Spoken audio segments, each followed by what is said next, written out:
સુરતની એસપીબી કોલેજમાં 31મી ઉજવણી કરવામાં આવી। જીએસ અને સીએસ દ્વારા ઉજવણીનું આયોજન કરાયું હતું। રેમ્પ વોક કરીને વર્ષ 2019ની વિદાય આપવામાં આવી। કોલેજની યુવતીઓએ સાડી પહેરીને રેમ્પ વોક કર્યું હતું અને 31મી ઉજવણી કરી હતી।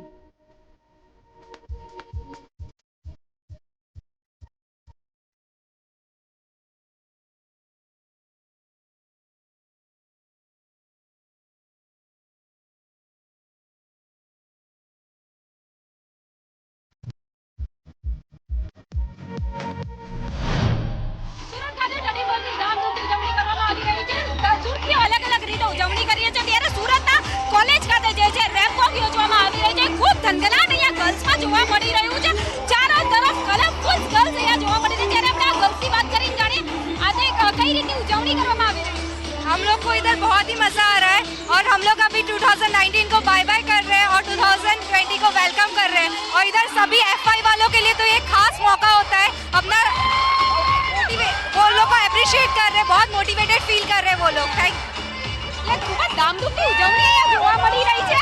કઈ રીતનો ડે અને કઈ રીતની ઉજવણી આજે? મારું નામ દાવડા પિનલ છે। દર વખતના અમારાની જેમ 31મી ઉજવણી કરીએ છીએ અને અમને બહુ મજા આવી રહી છે। 2019 ને બાય બાય કરીએ છીએ અને 2020 ને વેલકમ કરીએ છીએ। નવા જુસ્સો અને કોલેજ લાઈફની મજા એન્જોય કરીએ છીએ।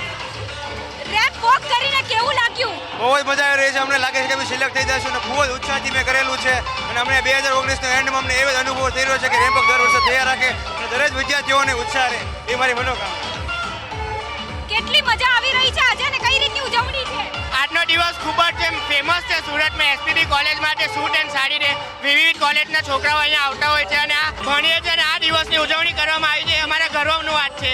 ખૂબ જ મજા આવી રહી છે અને તમે જોઈ શકો છો છોકરાઓ કઈ ઉત્સાહથી પોતાનો રેમ્પ વોક કરી રહ્યા છે। અમે 31નું એકદમ ફૂલ ઓન એન્જોય કરી રહ્યા છે। લાસ્ટ ડે અમારે ફૂલ જ ન્યૂ યરનું કરવાનું છે, ન્યૂ યર સેલિબ્રેટ કરી રહ્યા છે। 31મી ઉજવણી કઈ રીતની?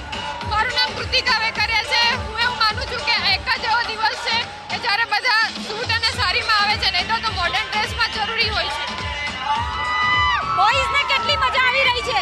અરે બહુ જ મજા આવે છે। અમારે તો એસપીબીનું દર વર્ષનું છે આયરું અને એસપીબીમાં બહુ જૂની પરંપરા છે સૂટ એન્ડ સાડી ને ઉપરથી રેમ્પ વોક એ વસ્તુને આજુબાજુની કોલેજના પણ અહીંયા બધા લોકો જોવા આવે છે સ્પેશિયલી આ બધી વસ્તુ। સારી ડે સાથેની ઉજવણી, નવા વર્ષને વેલકમ કઈ રીતે? મારું નામ દીવા છે અને અમે અમારી એસપીબી કોલેજમાં આજે સૂટ એન્ડ સાડી ડે રાખેલો છે 2020ને સ્પેશિયલી વેલકમ કરવા માટે। એવરી યર આ ફેસ્ટિવલ બહુ જ ધૂમધામથી ઉજવાય છે।